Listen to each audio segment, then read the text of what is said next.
esto ya lo dije. Entonces miremos, a manera de ilustración, qué diferencias significativas encontramos entre las ciencias quali y las quanti, que esto es muy importante. De su izquierda van a ver la cualitativa, ciencias sociales; cuantitativa, ciencias naturales. Como yo les decía, aquí básicamente se necesita, se busca, ¿cuál se necesita? Estamos buscando comprender fenómenos y transformar la realidad social. Esta es básicamente explicativa con validez estadística. Es decir, yo tengo que comprobar, yo tengo que hacer mi experimento con un nivel de evidencia ABCD. Ustedes también han visto niveles de evidencia. Yo quiero producir un nivel de evidencia, yo organizo un experimento, controlo unas variables, me planteo unas hipótesis, una hipótesis nula, y yo entro, desarrollo un experimento, recojo datos, miro medidas de tendencia central. Acuérdense la campanita de Gauss, dónde está la dispersión de mis datos, qué nivel de validez, qué nivel de confiabilidad yo tengo. Ese es un diseño cuantitativo de investigación, ¿de acuerdo? Entonces siempre está apoyado en la validez estadística. Acuérdense que el fundamento de las ciencias cuantitativas es la matemática. Las ciencias cualitativas tienen como herramienta fundamental de desarrollo la observación, mientras que las cuantitativas es una medición penetrante y controlada. A ver, queridos estudiantes, ustedes van a El Codito, donde está la doctora Ángela María Pinzón, y van a una de las escuelas del Codito en Usagua. ¿Conocen a la doctora Ángela María? Bueno, ella tiene una práctica allá en el Codito. Entonces, ella dice: estudiantes de primer semestre, necesito su ayuda. Ayúdenme. Ella es epidemióloga y tiene un PhD en las ciencias cuantitativas, ¿no? Y entonces ella les pregunta: bueno, muchachos, nos vemos el viernes a las 7 de la mañana en el Codito y vamos a hacer un tamizaje en una escuela y vamos a tomar talla y peso. ¿Qué le proponen a la doctora Ángela María? ¿Qué instrumentos de medida llevamos para eso? Sí, para talla y peso. Una balanza y un metro. ¿Qué metro nos llevamos?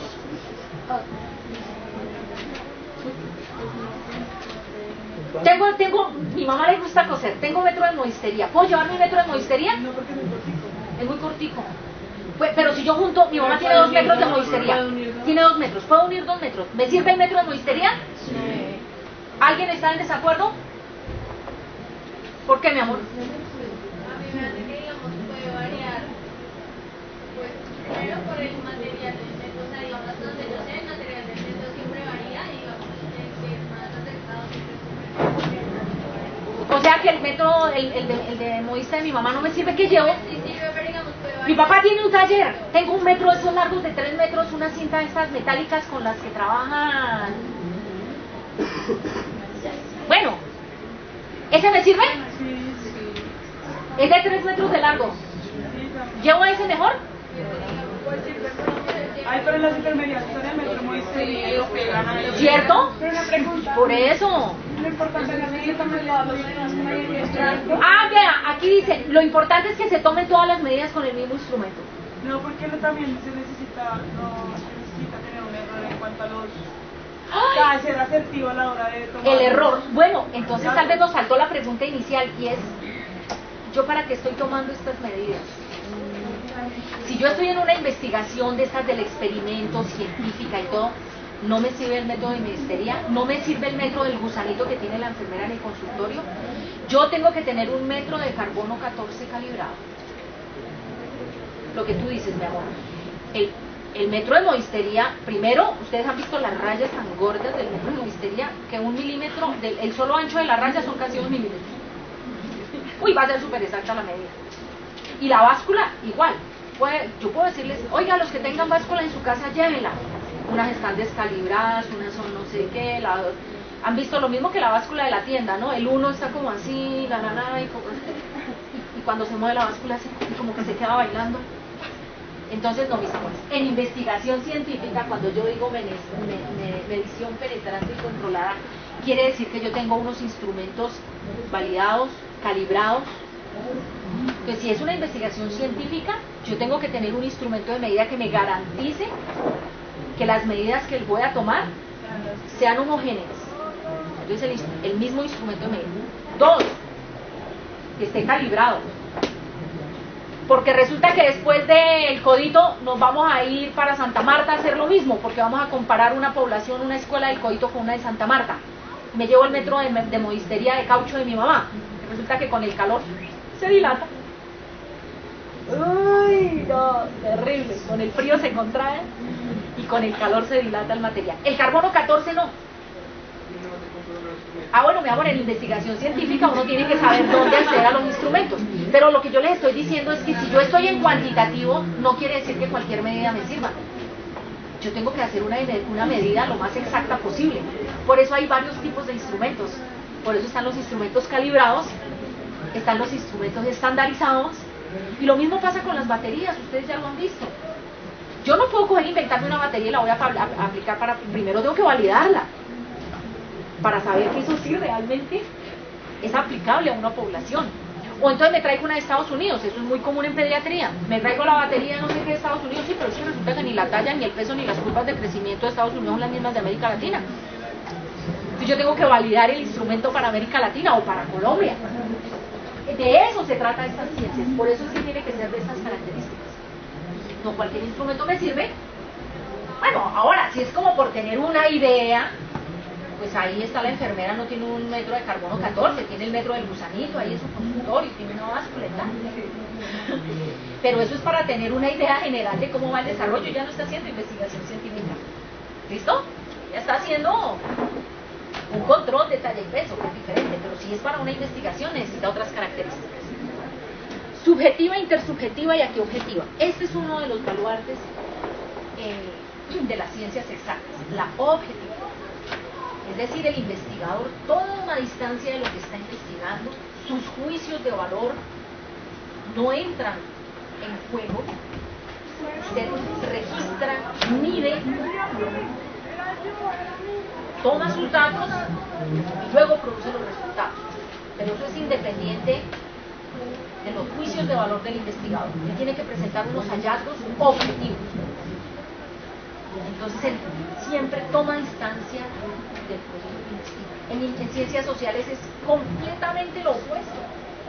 El investigador está ahí tú a tú con el sujeto que investiga, porque como él está trabajando es con personas, entonces ahí es una relación sujeto-sujeto. Eso está aquí más abajito. No es una relación sujeto-objeto. Aquí está. Esta es una relación cercana, es una relación sujeto-sujeto. Esta es una relación sujeto-objeto. Es una relación distante, es una relación. ¿Por qué pasa eso? Por la misma naturaleza de los datos. Pensemos en la encuesta, que ya dijimos, nos está arrojando datos numéricos. Sí, no, sexo, masculino, femenino. Usted ya saca cuántos hombres, cuántas mujeres.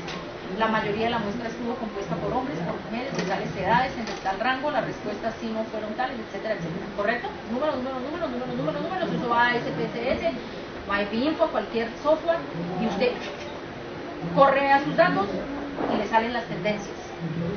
En cambio aquí, cuando tú haces investigación cualitativa, los datos son blandos, es decir, tú tienes discursos de los sujetos. Los sujetos hablan, los sujetos dicen que piensan. Y tú eso no lo puedes poner en un dato numérico. Entonces, los datos son completamente diferentes. Aquí la relación por eso es cercana. Es de un ser humano a otro ser humano obteniendo una información. ¿Qué implica esto? Que nosotros aquí no podemos generalizar. Lo que yo encuentre, si yo voy a hablar cuál es la satisfacción de los usuarios de un servicio de salud en el Codito, los usuarios dicen, mire, aquí el hospital es muy bueno, no sé qué, y yo hago un estudio cualitativo de satisfacción. Ese mismo estudio voy y lo hago en Barrios Unidos aquí, pues no va a salir igual. Yo no puedo decir que porque en el Codito encontré que hay un alto grado de satisfacción de los usuarios, eso sea generalizable a Bogotá. Esa es una condición y una característica de la investigación cualitativa, es que la cualitativa no es generalizable. En tanto que esta, por sus características, lo que tiende es a producir experimentos que me permitan decir, la diabetes se comporta de tal manera, tal cosa. Entonces, busca generar leyes y teorías y que sus resultados puedan ser generalizables. Esa es una diferencia sustancial. Yo no puedo pretender hacer un estudio cualitativo y en las conclusiones decir, en Bogotá los niveles de satisfacción en los servicios de salud son buenos. Ah, no, usted lo hizo fue en el código, ¿cómo va a decir que para Bogotá? Es un exabrupto, claro, es un exabrupto. Entonces la cualitativa, sus datos son aplicados a los contextos en que es desarrollado. Y yo no puedo hacer generalizaciones. En consecuencia, esta investigación está más orientada al proceso. Acuérdense que busca transformación social y comprensión de fenómenos. Entonces esta se orienta más al proceso, esta más al resultado. Aquí yo ya digo, el hallazgo final, la tendencia central fue cualquiera media tendencia central que yo haya utilizado, la media, la mediana, la moda, ¿sí? O cualquier paquete estadístico que le haya corrido dependiendo de la naturaleza y la complejidad de los datos, puedo sacarle el chi cuadrado, bueno, en fin, un montón de cosas. Esta, para mí es muy importante el resultado, cómo manejé sí el proceso de la rigurosidad de la recogida del dato, todo esto que hablábamos de los instrumentos, de cómo yo recojo el dato, de cómo lo tabulo. Pero en últimas yo trabajo con el resultado, con el dato numérico que obtengo y ese lo analizo. Entonces estos son los que nosotros llamamos datos duros, sólidos, repetibles. Eso fue lo que dije.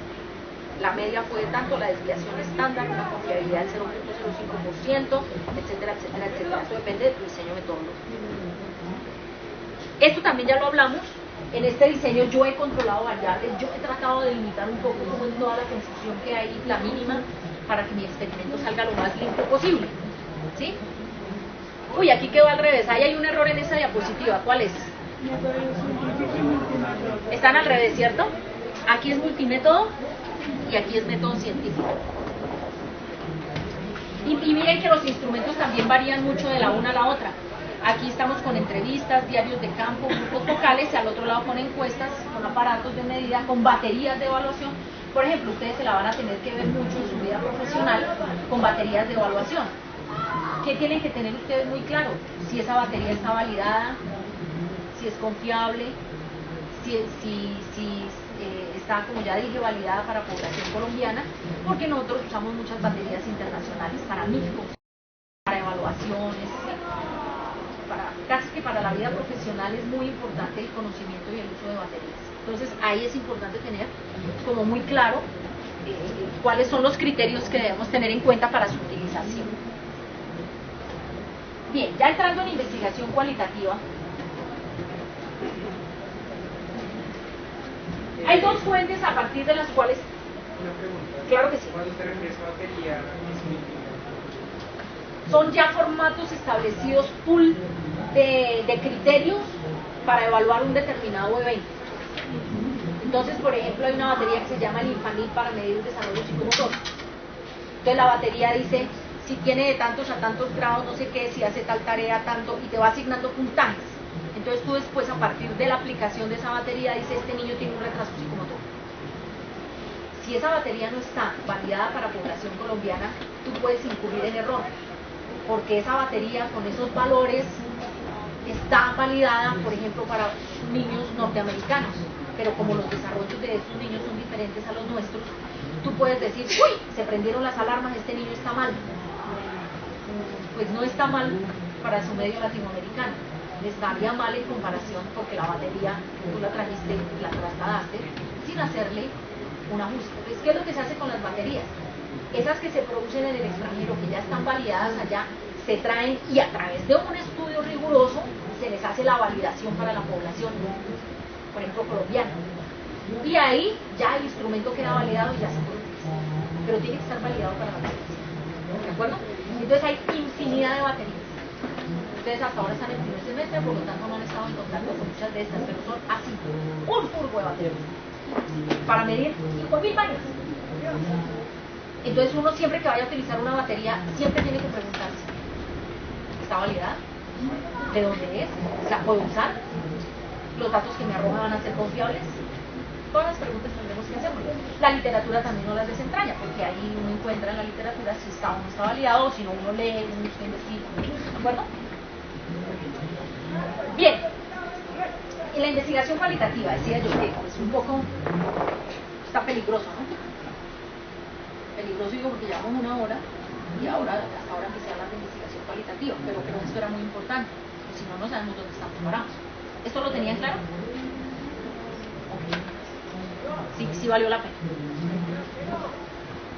Yo obtengo datos en general por dos tipos de fuentes, lo que se llama una fuente primaria y lo que se llama una fuente secundaria. La fuente primaria, como su nombre lo indica, es directa. Yo voy a hacer un estudio con estudiantes de primer semestre del Rosario y yo los tengo aquí, yo lo entrevisto, obtengo una información. Ese es un informante primario. La información secundaria es toda aquella que yo obtengo a través de documentos, o sea, de algo que ya existe, que me muestra un evento ya pasado. Entonces nosotros obtenemos mucha información directa y primaria, porque normalmente interactuamos directamente con nuestros informantes, con las personas que nos van a proporcionar información.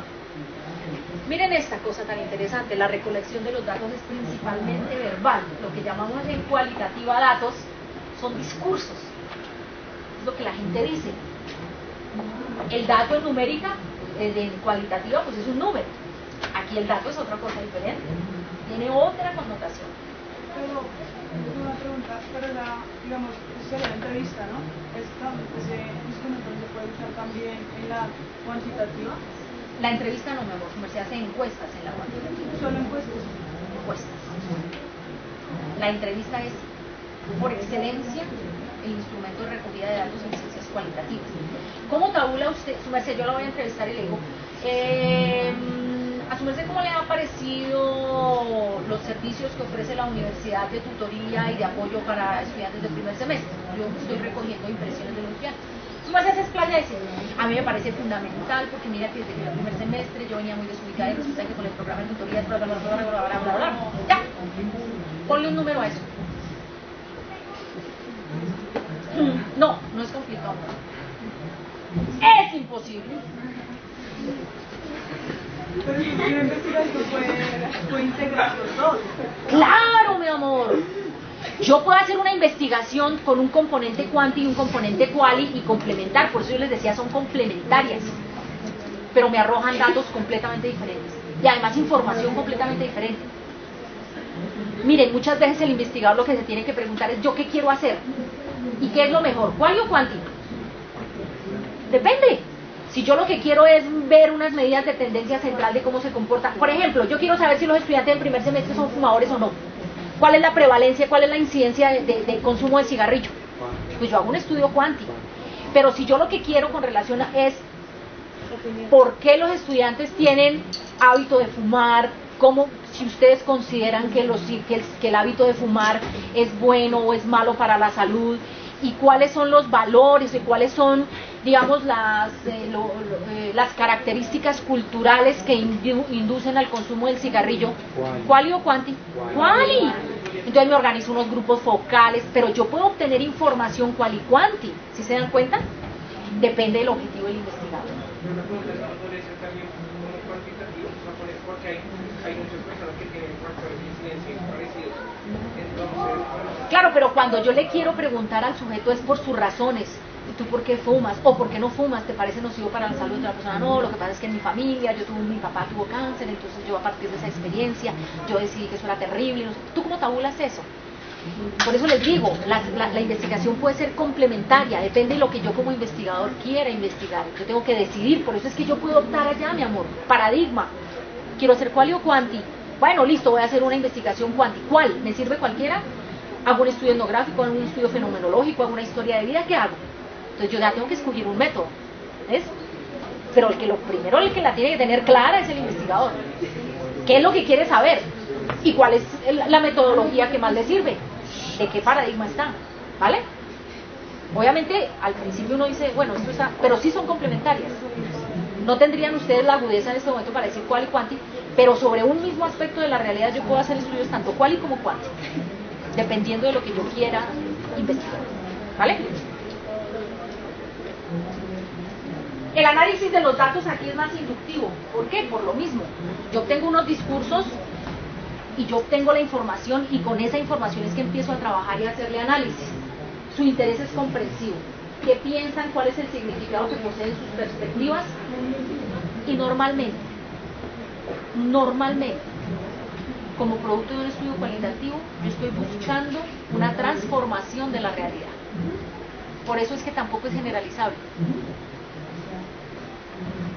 Ustedes vieron lo que hicieron unas mujeres, bueno, eso no es en investigación, pero son acciones sociales muy significativas. Unas mujeres el año pasado tenían un problema con el acueducto de su pueblo. Nada que les ponían el acueducto. ¿Ustedes saben qué hicieron las mujeres de ese pueblo? Les hicieron paro a sus maridos. Les cancelaron todo acceso sexual. No volvemos a tener relaciones sexuales con ustedes hasta que nos resuelvan el problema del acueducto. Los sancionaron. Eso fue noticia. Y entonces los hombres se juntaron y dijeron, ¿ah? Mira eso. ¿Qué hacemos? Entonces, lo que le estaban diciendo esas mujeres a sus hombres, ustedes tienen que arreglarnos el problema del acueducto y si no, olvídense.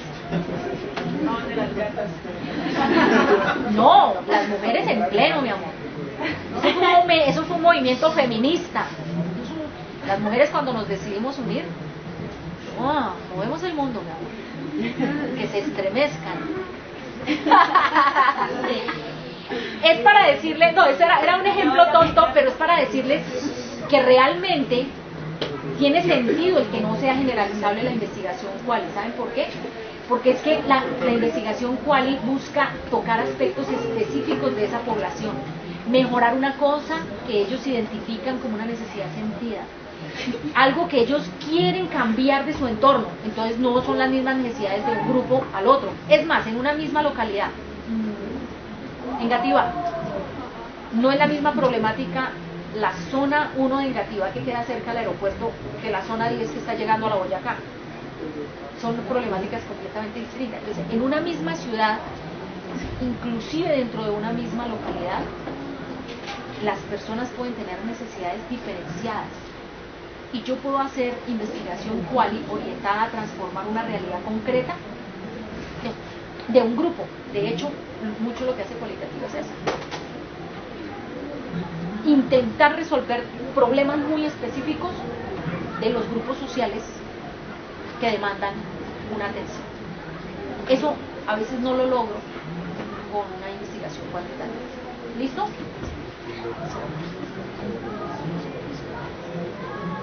Aquí les traje varios de los métodos que utilizan las ciencias sociales. Estudios etnográficos, historias de vida, estudios fenomenológicos, investigación, acción participativa. Los estudios etnográficos vienen de la antropología. Los primeros que desarrollaron estudios etnográficos fueron por allá a la época de Malinowski. Entonces estos antropólogos querían ver cómo vivían los indígenas y entonces iban y se metían años a vivir allá con los indígenas y registraban, llevaban notas.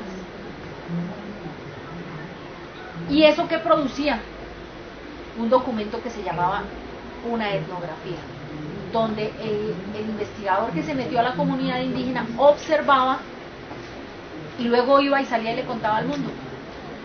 La comunidad indígena fulanita de tal vive así, asá, asá, asá, tu, tu, tu, tu, tu, tu, tu, tu, tu. Entonces era una técnica. Se volvió tan importante esa técnica que la subieron de estatus. Aquí lo dice. Y ahora la etnografía se ha convertido ya en un método, no en una técnica, sino en un método. ¿Cuáles son las implicaciones de ese método? El investigador tiene que ser parte de la comunidad que está investigando. ¿Por qué? Porque si llega una persona ajena, pues todo el mundo se queda, ¿y ese quién es? O es un extraño. Entonces la gente no se comporta igual ante un extraño. ¿Ustedes se comportan igual cuando hay visita? No, hombre. Imagínense que, pongamos esta situación. No, vamos a poner una situación, porque ahí de entrada dicen que sí, pero ahorita me dicen si sí o sí. Domingo 7 de la mañana.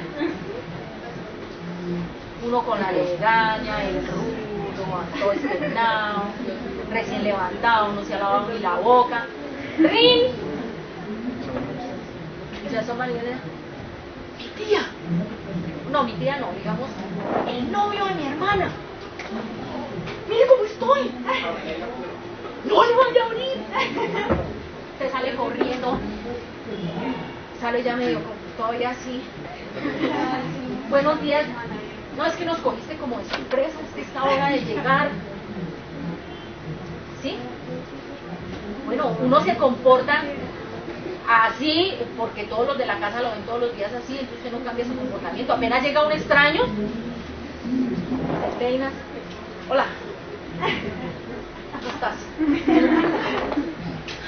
Y pasó algo. No, nos cogiste un poquito, estábamos apenas levantando, pero sigue. Bienvenido. Al único que uno no le actúa es al de la casa. Entonces la etnografía exige eso.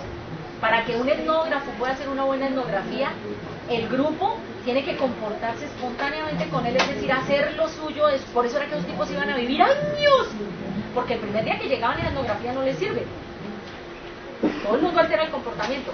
Pero si el tipo pasa un año, pasan 2 años, pasan 3 años, ya a nadie le importa. Sí, todo el mundo hace lo suyo, ¿sí me entienden?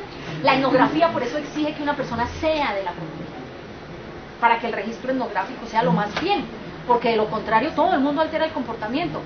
Nomás usted le dice a una persona, me das una entrevista, no sé qué, podemos grabar, y dice, ¿grabar? Ay, pero sí, para que es que a mí después se me... Bueno, estoy con el ojo pegado. Ahora es más fácil porque tú grabas con el celular y un celular encima de la mesa, pues suave, ¿no? Es amable, pero antes eran esas tortas de grabadoras con casete que además hacían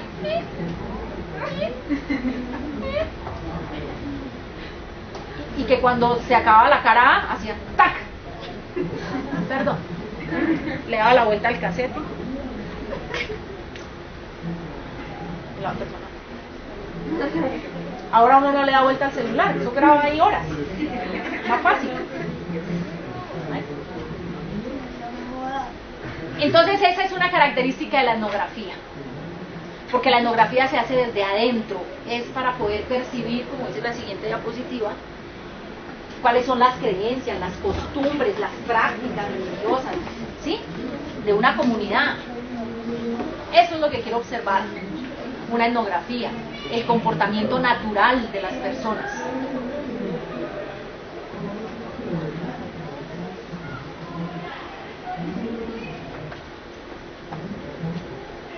Yo no hice nada, ¿no? Eso es comportamiento. Allá estaba que le rayaba haciendo... ¿Qué le pintó? Conejito, corazoncito atravesado por la flecha. ¿Qué le dijo? Cuéntenos. ¡Cuente! ¿Sí?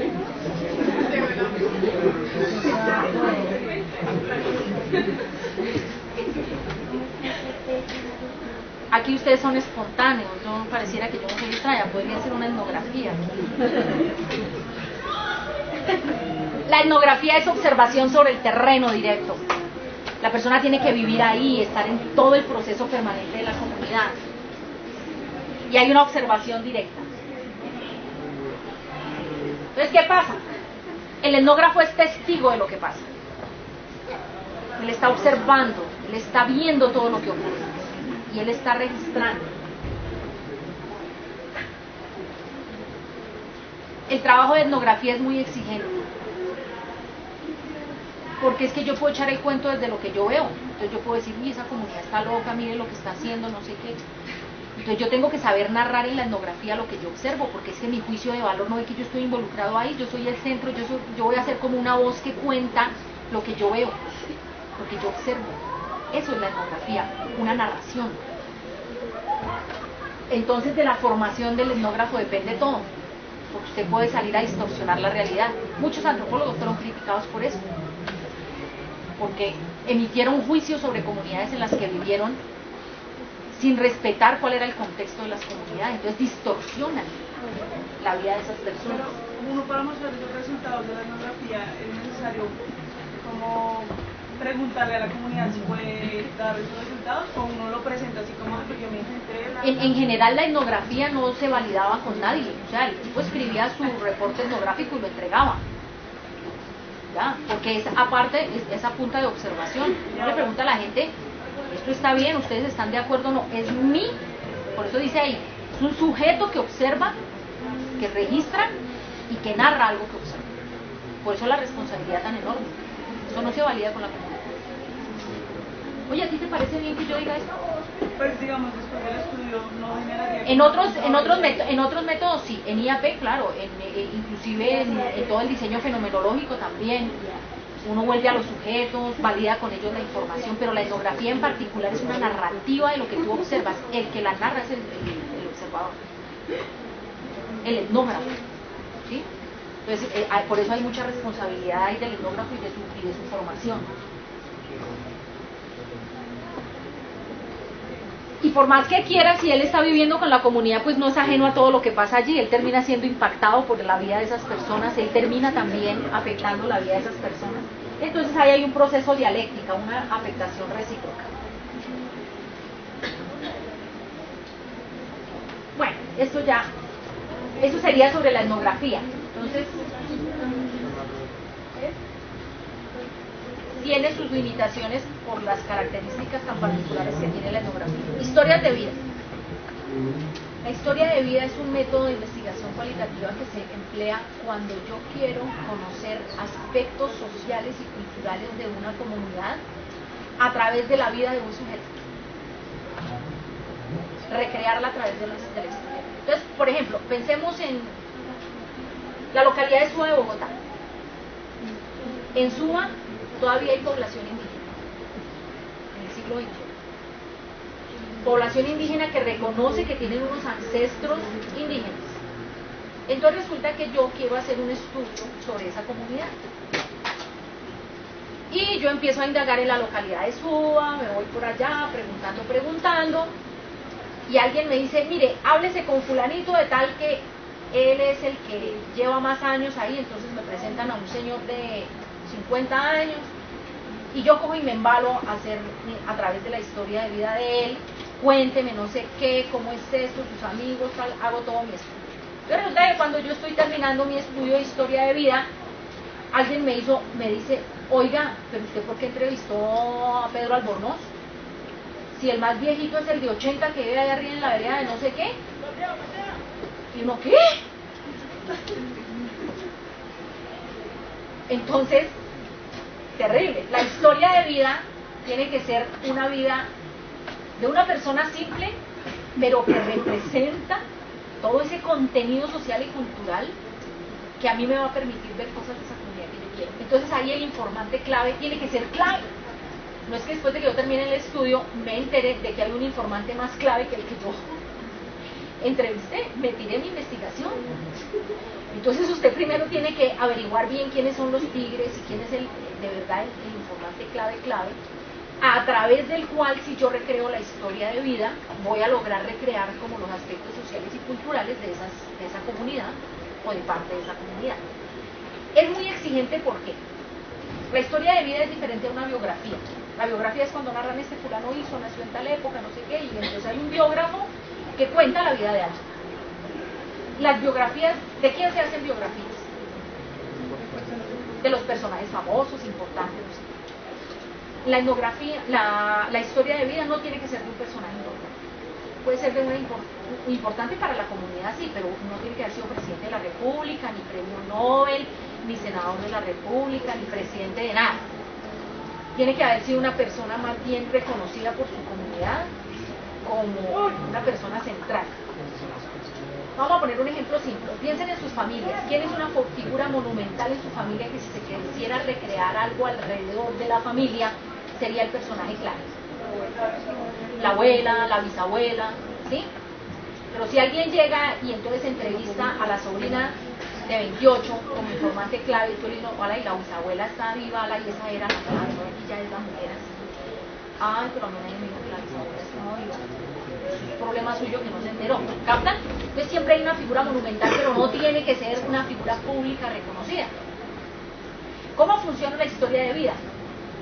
Entonces yo tengo mi informante primario, mi clave, y yo a él le hago muchas entrevistas a profundidad y él me cuenta una historia. Entonces yo tengo esta historia, la del personaje.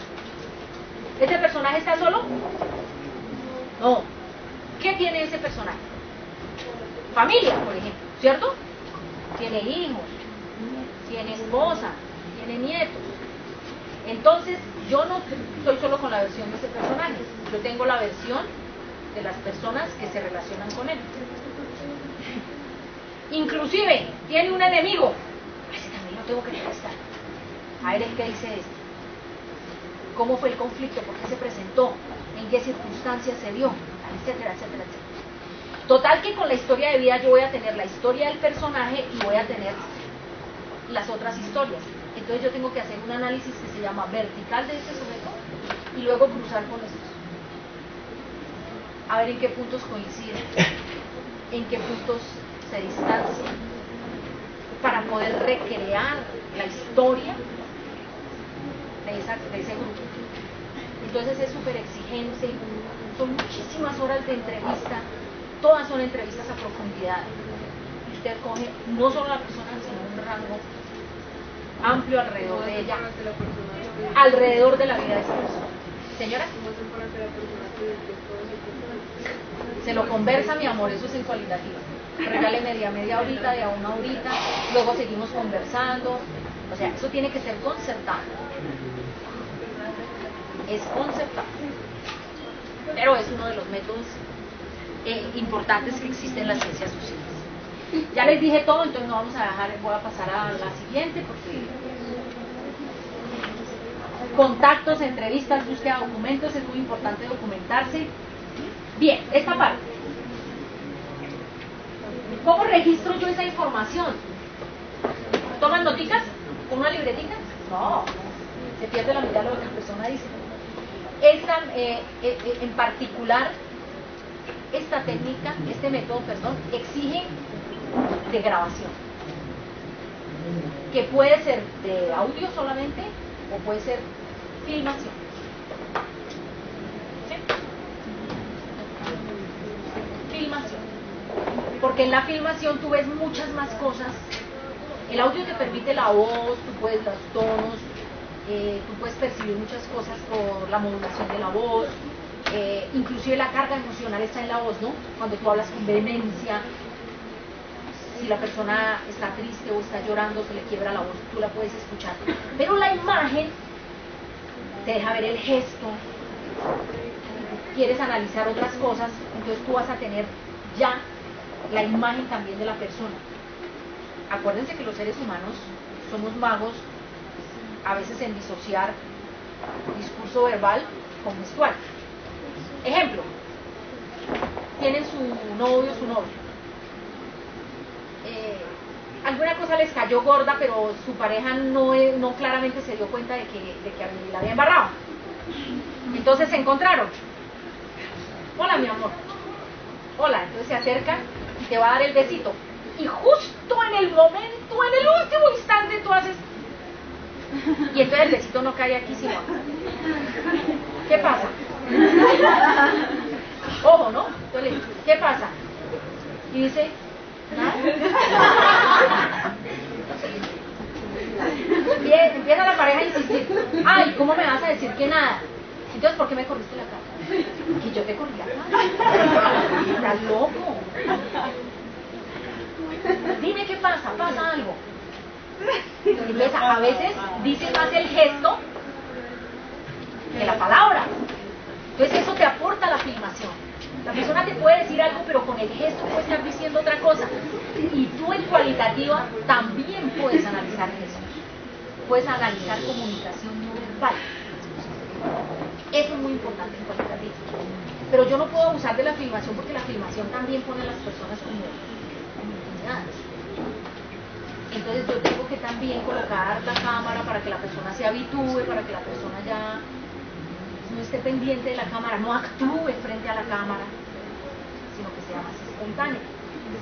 Pero esas cosas interesantes tiene la filmación. Yo tengo que elegir cuál es la mejor forma y cuál es la que necesito para registrar.